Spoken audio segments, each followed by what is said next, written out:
नमस्ते। मेरा नाम शुभम है और आप मुझे ब्रेन ऑफ बिहार पे देख रहे हैं। 2023 अब जाने ही वाला है और 24 का स्वागत करने के लिए सब लोग इंतजार कर रहे हैं।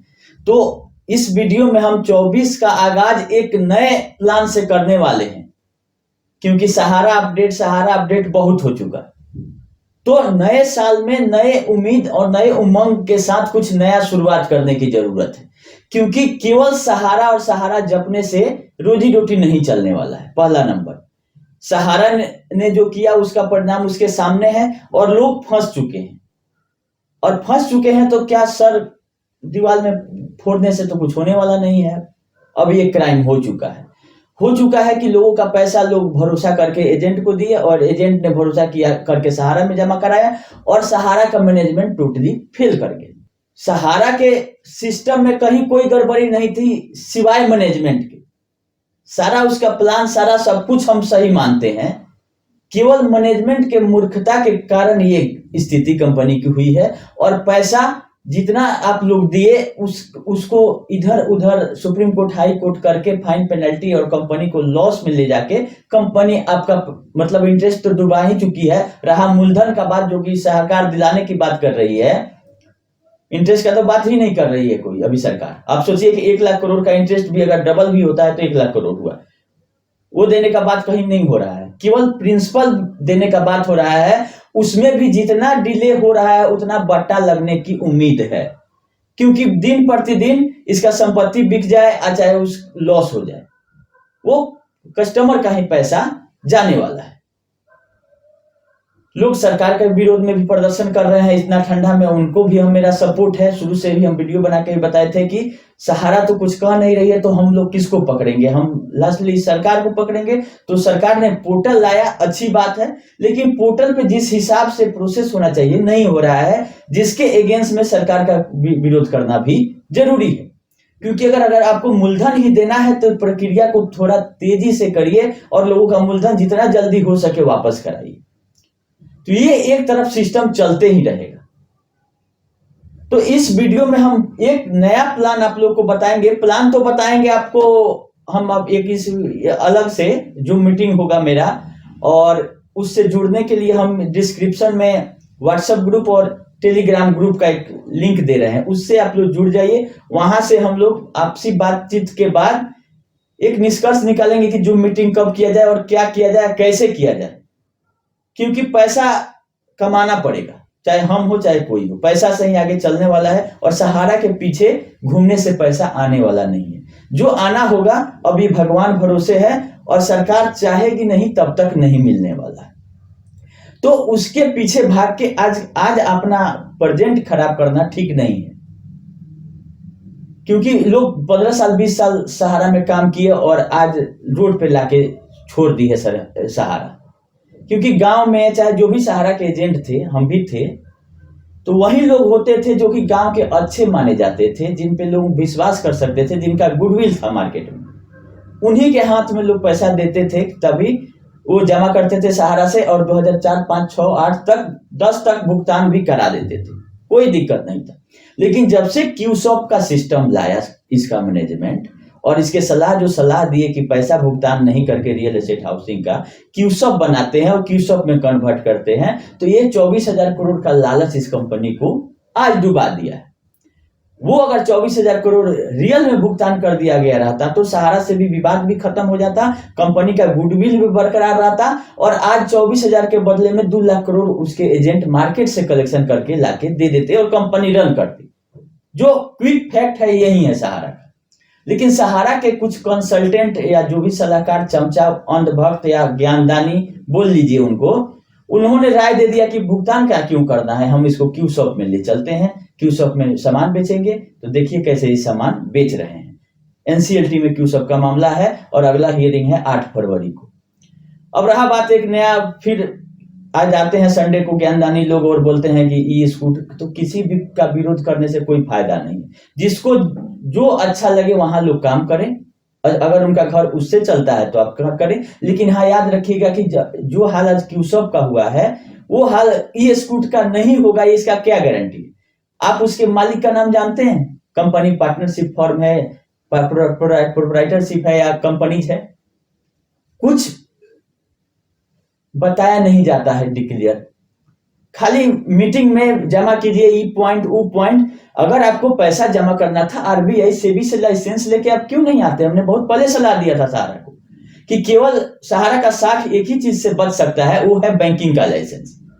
तो इसके डायरेक्टर को बैंकिंग में भी बहुत जगह ब्लॉक किया हुआ है कि ये 5 साल तक डायरेक्टर नहीं बन सकते हैं, आरबीआई लाइसेंस नहीं देगी। इसका जो पास्ट रिकॉर्ड है, जो इसका करनी है, इसके उपरांत इसको मिला हुआ है कि आप इतना दिन तक ब्लॉक रहिएगा, आपके डायरेक्टर को घुसने नहीं दे, क्योंकि एक ही सड़ी हुई मछली पूरी तालाब को खराब कर देती है। वही हाल है जैसे इसको रोका गया कि आप इधर नहीं आइए, क्योंकि आप लोगों के साथ जो किया है आपने, पैसा लोगों का जिस तरह से फंसाया है, फिर आइएगा पूरा शेयर मार्केट से लेकर सब अब गंदा कीजिएगा। लेकिन उसके बावजूद भी जैसे ई स्कूटी बना सकती है, विंड्स बना सकती है, तो क्या बैंकिंग का लाइसेंस नहीं ले सकती थी? हमने पहले बताया था। लेकिन भैंस के आगे बीन बजाए या भैंस करे पगुड़ाए, तो भैंस के आगे बीन बजाने से कोई फायदा नहीं है। इसीलिए हम सोचे हैं कि अब सहारा का जितना खोज के लाना था, बताना था, हम आप लोगों को जागरूक करना था, कर दिए। और इसका फैक्ट जो पेपर पे है वो हम आप लोगों को बताएं। ये जो टाई और बेल्ट लगा के संडे को बैठते हैं वो लोग कह रहे हैं वो नहीं, पेपर क्या कहता है ये चीज देखिए। ये लोग बोलते हैं कि सब कुछ डिले है और हम लोग एक एक दिन का इंटरेस्ट देंगे, स्टाफ का सैलरी देंगे। सैलरी का जो स्थिति है, अब कोर्ट केस एक बताए थे हम आप लोगों को कि टोकन मनी देके काम कराया जा रहा है, आप कोर्ट में कह रही है कि यही तो आपका फुल सैलरी है। आप किस भ्रम में थे कि आपको पूरा सैलरी मिलेगा? अगर आपका आधा सैलरी से आप काम कर रहे थे 2 साल से, तो वही आपका फुल सैलरी था, आप आधा सैलरी आपको नहीं मिलेगी। तो कोर्ट में क्या कहती है और अनऑफिशियली सोशल मीडिया पे इसके चमचे और मूर्खदान वाले अंधभक्त लोग क्या कहते हैं, इसमें बहुत फर्क है। अब रही बात की अपडेट भी ले लीजिए। अपडेट ये है कि 4 तारीख को मेन मामला और कोई रिफंड वाला मामला नहीं लिस्ट हुआ है। सुप्रीम कोर्ट में एक मामला है इसका, और सहारा क्रेडिट कोऑपरेटिव सोसाइटी का भी, इसका भी आप लोग सुन लीजिए। हम लोग नहीं बताना चाहते थे, लेकिन इसका करनी देखिए कि कैसे आप लोग के पैसे के साथ ये खिलवाड़ किए, और करोड़ों में नहीं, हजार करोड़। ये बात है 2016 की, जब इनकम टैक्स डिपार्टमेंट पकड़ा था सहारा क्रेडिट कोऑपरेटिव सोसाइटी को, और कितना अन्याय की है आप लोगों के साथ। चाहती तो 1-1 रुपया लोगों का मिल सकता था, लोग इनकम टैक्स के और आईटीआर के चक्कर में आज नहीं पड़ते। जब 16 में ही आदेश आता है कि आपका स्क्रूटनी हुआ इनका सहारा क्रेडिट का, जिसमें इन्होंने 12-13 फाइनेंशियल ईयर और असेसमेंट ईयर उसको बोलिए 13-14, जो ये आपका इलाहाबाद हाई कोर्ट का एक ऑर्डर है सहारा क्रेडिट के अगेंस्ट में, और उसमें ये बोला गया है कि 17,000 करोड़ रुपया कलेक्ट किए थे 12-13 में। कलेक्ट क्या किए थे 12-13 में? कौन खेल हुआ था आप लोगों को पता नहीं है। 17,000 करोड़ 1 साल का था, तो उस 17,000 करोड़ में ये इनकम दिखाते हैं कि नील।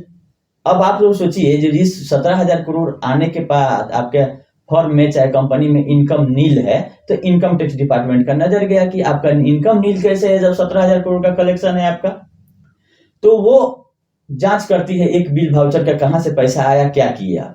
और इनकम टैक्स डिपार्टमेंट का एक टारगेट रहता है कि आपका इनकम बढ़ाया जाए, ताकि इनकम बढ़ेगा तो टैक्स बढ़ेगा, टैक्स बढ़ेगा तो सरकार को जाएगा। इसीलिए इनकम टैक्स डिपार्टमेंट ये बोलती है कि आप अपना इनकम बढ़ा के दिखाइए या एक्चुअल दिखाइए। आप जितना ही कम इनकम दिखाएंगे उतना ही आप रडार पे रहेंगे इनकम टैक्स के, कि कहीं ना कहीं आप खर्चा को ज्यादा दिखा रहे हैं, जिससे आपका इनकम कम हो रहा है और टैक्स का चोरी कर रहे हैं। तो 17,000 करोड़ रुपया का ये कलेक्शन किए थे, कन्वर्जन किए थे, जो भी किए हो। इनकम टैक्स डिपार्टमेंट को इससे नहीं मतलब, बोला कि 17,000 करोड़ में नील इनकम आपका कैसे हुआ। तो एडबैक होता है, कुछ बोला गया कि आप कहां से पैसा लिए, उस सबका डिटेल दीजिए। तो ये डिटेल एक प्रोवाइड किए हुए हैं कि 2,37,00,000 लोगों से हमने 17,000 करोड़ रुपया कलेक्ट किया था। तो वो डिपार्टमेंट बोला कि आप ब्रेकअप दीजिए कि कितना कितना पैसा कितने लोगों का है। एक बनाइए कि 10,000 तक कितने लोग हैं, 1 लाख तक कितने हैं, 5 लाख तक कितने हैं, या 5 लाख से ऊपर कितने हैं। तो 5 लाख से ऊपर ये डाटा दे रहे हैं 2877। 2 करोड़ में मात्र 2877 लोगों का ये एक रिटर्न में दिए हुए हैं इलाहाबाद हाई कोर्ट में कि हमने इतना लोगों से 5 लाख से ज्यादा पैसा लिया है। ठीक है, कोई बात नहीं। तो वो बोला गया कि इनका पैन कार्ड दीजिए, इनका आईटीआर दीजिए, इनका बैंक स्टेटमेंट दीजिए, क्योंकि आप कहीं भी जमा कराते हैं और 5 लाख से ज्यादा है तो आईटीआर, बैंक स्टेटमेंट और इससे बैंकिंग चैनल से जाना चाहिए इनकम टैक्स के हिसाब से। आप कैश तो ले नहीं सकते थे। तो उसमें ये मात्र एक आदमी का आईटीआर प्रोवाइड कर पाए, और बैंक स्टेटमेंट एक आदमी का भी देने में इस समर्थ नहीं है 2 करोड़ लोगों में। तो इनकम टैक्स डिपार्टमेंट का क्या है, वो बोला कि चलिए एड बैक हो गया, और टोटल इनकम 5,222 करोड़ रुपए डिक्लेयर कर दिया इनकम टैक्स। टोटल टैक्स नहीं, टोटल इनकम। तो इनकम असेसमेंट करके ला दिया गया 0 से 5,222 करोड़, और 5,222 करोड़ पे टैक्स लगेगा 30 से 35% के बीच में। तो आप लोग निकाल लीजिएगा कितना हुआ। ये ऑर्डर आ गया 2016 में 31 मार्च को, लेकिन फिर 2021 में इनकम टैक्स डिपार्टमेंट रीअसेसमेंट करता है जगह, क्योंकि कुछ ऐसा मामला है जिसमें 3 साल तक फाइल खुलता है, और कुछ ऐसा मामला जिसमें 50 लाख से ज्यादा इनकम का कम बेसी ज्यादा या एस्केप किया हुआ रहता है, छुपाया हुआ रहता है 50 लाख से ज्यादा, तो वो 10 साल तक खुल सकता है, पिछला 10 साल तक। तो रीअसेसमेंट किया गया कि आपके ऑडिट ऑब्जर्वेशन में, इंटरनल ऑडिट ऑब्जर्वेशन में दिया गया था कि 13,000 करोड़ रुपया का केवाईसी वेरीफाई नहीं है। अच्छा है, जो भी बोल लीजिए जिस तरह से, मतलब ऑडिट ऑब्जेक्शन था 13,000 करोड़ रुपए। तो वो अब बोल रहा है 2021 में इनकम टैक्स डिपार्टमेंट इसमें कि 13,000 करोड़ आपका एड बैक होगा, और इसके अगेंस्ट में ये इलाहाबाद हाई कोर्ट गई हुई है कि नहीं, 13,000 करोड़ नहीं होना चाहिए। 5,000 करोड़ वाला तो 16 में ही आ गया था, तो 13,000 करोड़ में तो हाईकोर्ट भी, दिल्ली ये इलाहाबाद हाईकोर्ट भी डिसमिस कर चुकी है इस अपील को, जिसके अगेंस्ट में सुप्रीम कोर्ट फिर पहुंच गई, जहां हमेशा जाती है। अब रही बात की, जब 13,000 करोड़ रुपया का रीअसेसमेंट करके ऑर्डर दे दिया गया, उसके अगेंस्ट में हाई कोर्ट भी उसको सही ठहरा दिया है, तब सुप्रीम कोर्ट में क्या होता है, 4 जनवरी को केस लिस्ट हुआ है, और एक क्रेडिट का मामला है, इसीलिए हम आप लोगों को बता दिए कि सारे डिपार्टमेंट जैसे जैसे पैसा खत्म हो रहा है, जग रही है, और अमित शाह ने बोला था कि डूबा हुआ पैसा, आप सीजर पैसा हम आप लोग को वापस दिला रहे हैं, तो कोई गलत नहीं बोले थे इस बात से, क्योंकि सारा पैसा ये पेच में दिमाग लगा के हर एक जगह, हर एक डिपार्टमेंट में फंसाई हुई है। हमें मानते हैं कि ठीक है, सुप्रीम कोर्ट राहत दे सकती है, या हम बोल देंगे कि अभी 2 करोड़ लोग जो पोर्टल पे अप्लाई किए ये जेन्युइन नहीं है, तो क्या है, इनसे आप आईटीआर लीजिए, आप कैसे सीज कर सकते हैं। लेकिन ये बात किसको बोलना था, सहारा को बोलना था। जब 16 में ही पता चल गया, तो 17, 18, 20 तक अपने एक भी मेंबर को बताया कि आपका आईटीआर चाहिए, आप लोग अपना दुरुस्त कर लीजिए सब पेपर, नहीं बताया। कितना बड़ा फ्रॉड है ये जो कहीं किसी का ब्लैक मनी नहीं है, केवल आपको बताना था कि जो अगर 5 लाख से ज्यादा है तो आप लोग 16-17 से आईटीआर फाइल करना शुरू कर दीजिए, हम जमा ले लिए हैं, कोई बात नहीं है, आप अपडेट दीजिए। किसी का ब्लैक मनी नहीं है, सब लोग इनकम टैक्स पेमेंट करने के बाद जमा किया होगा, या टैक्स लिमिट के अंदर है, या कमीशन है, या अपना रोजी रोटी चला के कमा के कहीं से जमा किया। किसी का गलत पैसा नहीं है, नहीं तो 1 लाख करोड़ का लायबिलिटी जाता नहीं पोर्टल पे। लेकिन फंसा क्यों, सहारा के करतूत से। जो इसका कारनामा है, उसके कारनामे की वजह से ये फिर 13,000 करोड़ दिया हुई है, इनकम में ऐड कर दिया। अब इसका टैक्स कितना आएगा देखने वाली बात है। 13,000 करोड़ इनकम में जोड़ने की बात है इसमें। तो अगर 5,000 करोड़ भी निकल जाता है इनकम टैक्स को, तो लोगों को क्या मिलेगा, 5,000 करोड़ मिला था, जिसमें से 200 करोड़ बांट सकी है सरकार आज तक। तो मेरा कहना ये है, ये सब बताने का मकसद ये है कि सब कारनामा सहारा का है, और ये चाह के भी, इसका मैनेजमेंट केवल चाहता है कि सिस्टम को सही कर दिया जाए। 1-2 को पढ़े लिखे आदमी को रख लेता है ये, क्योंकि एक अगर सहारा के एजेंट को भी उठा के आप मैनेजमेंट में बैठा दीजिएगा, तो उसके पास इतना दिमाग है कि कैसे कंपनी को चलाना है और क्या क्या रूल फॉलो करना है। ये इसके मैनेजमेंट में कैसे लोग बैठे हुए हैं कि इतना बड़ा बड़ा फाइन पेनल्टी होने के बाद भी अभी जग नहीं रहे हैं। अभी एक बार भी कोई इनकम टैक्स के बारे में सहारा सोसाइटी का मेंबर को, एजेंट को नहीं इन्फॉर्म किया गया है कि आपका इनकम टैक्स रिटर्न लगेगा। जबकि 2016 में बोल चुके हैं 5 लाख से जितना ऊपर है उसका बैंक स्टेटमेंट के साथ दिखाइए कि बैंक में बैंक के थ्रू पैसा रूट हुआ कि नहीं हुआ। तो क्या जानबूझ के मल्टीपल मेंबरशिप दिया सहारा ने कि 5 लाख से ऊपर लोगों का हो नहीं? हम लोग बोलते हैं कि मल्टीपल मेंबरशिप दे दिया है सर, तो इसका षड्यंत्र है, ये जानबूझ के दिया कि इनकम टैक्स के दायरे में आएगा, सबका हिसाब किताब देना पड़ेगा। उससे अच्छा है कि आप क्यों नहीं दे रहे थे जब आपके पास 2 करोड़ 37 लाख लोगों का डाटा था, जेन्युइन सब लोग हैं, ये सब लोग जानता है, तो आप दे क्यों नहीं रहे हैं इनकम टैक्स को डिटेल? अभी आज पोर्टल आया तो कैसे लोग अपना सारा पेपर लेके पहुंच गए पैसा मांगने के लिए? केवल एक नोटिफिकेशन भी नहीं आया, खाली सोशल मीडिया के जरिए लोग मदद लेके अप्लाई कर दिए, क्योंकि जेन्युइन पैसा है सबका। और आपका मैनेजमेंट, तो इसको जितना कोसा जाए उतना कम है, लेकिन ये अब क्राइम हो चुका है, अब इसमें ज्यादा कुछ करने से कुछ होगा नहीं, अब ये सरकार के हाथ में चला गया। अब देखिए आगे आगे क्या होता है। अब मूर्खदानी लोग, जो लोग अभी भी इसका पक्ष ले रहे हैं, इस कूट की जो भी चलाना है चलाएं, लेकिन इस पे जरूर बताएं कि जब 2016 में उन लोगों का भी पैसा है, हम भी जान रहे हैं। जब इनकम टैक्स ने मांग दिया था कि ये 5 लाख से ऊपर का ITR हमको चाहिए, नहीं तो आपके इनकम में ऐड बैक कर देंगे, तो इसको क्या फर्क पड़ता है, इसका तो पैसा था नहीं, पैसा तो पब्लिक का था। ये जानती है कि पब्लिक का पैसा जब इनकम टैक्स पकड़ने लगेगी तो जाके बोल देंगे कि सारा इनकम टैक्स ही ले लिया पैसा मेरा, इसका तो था नहीं। अपना पैसा रहता है तब मोल रहता है लोगों को। तो किस हिसाब से ये पैसा को डुबाई है और खिलवाड़ की है, ये हम आप लोगों को इस वीडियो के माध्यम से बताना चाह रहे थे। शुरू से अभी तक आप अभी इस कूट का प्रचार कर रहे हैं, तो क्यों शॉप वाला क्यों बंद कर दिए? चावल चीनी दाल तो रोज सब लोग खा रहा है, वो बिजनेस आपका क्यों फ्लॉप हो गया? कि रेंट देने के बदले में आप केस लड़ रहे हैं और NCLT में क्यों शॉप को लेके चली गई जिसको देना था।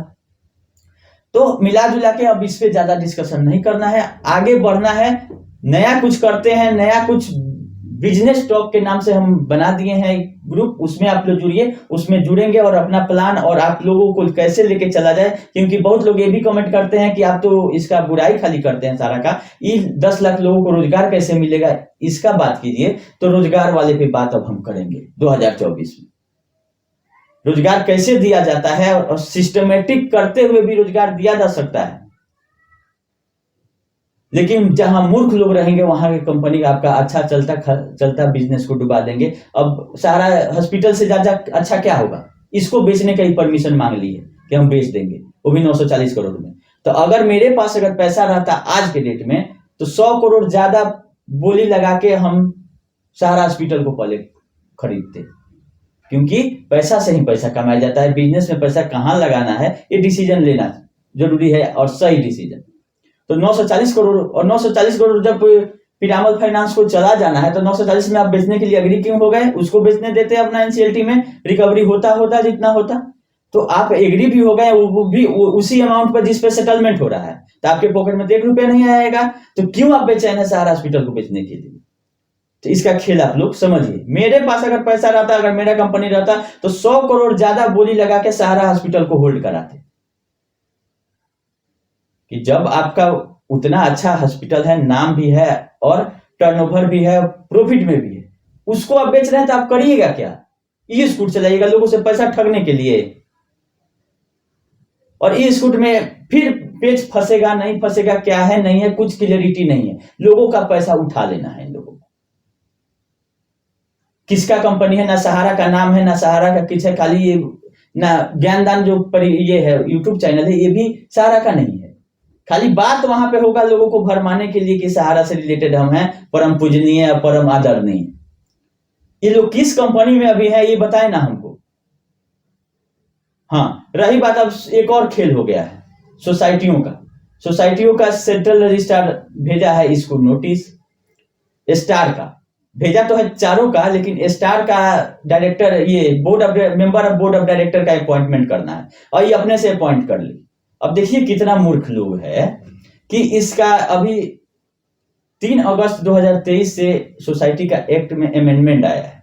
बहुत सारा लूफल्स था सिस्टम में, जिसको दुरुस्त करके और नया अमेंडमेंट कर दिया गया है 2023 में। अब उसके हिसाब से रूल रेगुलेशन से सोसाइटी चलेगी। ये डायरेक्टर अपॉइंट कर लिया अपना पुराना नियम से। अब इसको ये भी अपडेट नहीं है कि अब ये हो गया है चेंज, तो चेंज के हिसाब से एक रिक्विजिशन देना है सेंट्रल गवर्नमेंट को कि member of board of director appoint करने का इलेक्शन आप कंडक्ट कराइए। तो ये अपॉइंट करके बता दिया, तो सोसाइटी ने नोटिस दिया है CRCS ने कि ये वैलिड नहीं है आपका अपॉइंटमेंट। बोर्ड ऑफ जो मन करेगा, जिसको मन करेगा, आप लोग बोर्ड ऑफ डायरेक्टर का मेंबर चुन लीजिएगा। सोसाइटी का नियम कानून जो होता है कि सोसाइटी के मेंबर को बुलाया जाता है, मीटिंग होता है और सर्वसम्मति से फैसला होता है कि कौन बोर्ड ऑफ डायरेक्टर में रहेंगे। इनका क्या है, आपसे में मीटिंग हो गया, सब कुछ आपस में हो गया और बता दिया गया CRCS को ये बोर्ड ऑफ डायरेक्टर हो गए, तो उसको कैंसिल करते हुए नॉट वैलिड करके नोटिस मारा है 22 दिसंबर को कि जल्द से जल्द आप रिक्वेजिशन डालिए ऑनलाइन पोर्टल पे कि हमको बोर्ड ऑफ डायरेक्टर ये करना है, क्योंकि स्टार का अभी चल रही है कुछ स्टेट में स्टार का, और बाकी सबका कोई न्यूज नहीं है। नोटिस इसको भी दिया गया है कि 5 साल के लिए member of board of director का अपॉइंटमेंट करने के लिए इलेक्शन जो कंडक्ट कराएगी सेंट्रल गवर्नमेंट, उसमें आप रिक्वेजिशन डालिए। तो अब ये चीज सोचिए, आज तक, आज के डेट में दिसंबर 2023 में भी इसको एक्ट रूल रेगुलेशन का नहीं पता है कि किस हिसाब से मेंबर अपॉइंट होंगे। उस कंपनी के भरोसा पे बैठ के 4-4 घंटा लोग भाषण दे रहे हैं। तो उस कंपनी के जो कंसल्टेंट है या जो भी स्टाफ है वो किस बात का सैलरी लेते हैं कि फजीहत करा रहे हैं पब्लिक डोमेन में जाके, कि कंपनी के मैनेजमेंट को पता ही नहीं है कि मेंबर कैसे अपॉइंट होगा। तो कितना बताया जाए, बताने लगेंगे तो वीडियो बहुत लंबा हो जाएगा, और नया साल आ रहा है इसीलिए ज्यादा नेगेटिव नहीं बोलेंगे। जो बोलना था हम बता दिए, जिनको समझाना था समझा दिए, जो नहीं समझना चाहते हैं उनको हम समझाना भी नहीं चाहेंगे। कृपया कर जहां से आपका रोजी रोटी चले आप उसका गुणगान गाइए, लेकिन सही और गलत में फर्क आप देख लीजिए कि कौन सही है कौन गलत। और जुड़िए ग्रुप से, फिर हम लोग आगे बात करेंगे कैसे करना है, आगे कैसे क्या प्लान करें, सब आप लोगों के सहमति से ही होने वाला है। अभी के लिए इतना ही, धन्यवाद। Happy new year in advance. सबको नया साल मुबारक हो। नया साल में कुछ नया करते हैं। अभी के लिए इतना ही, धन्यवाद।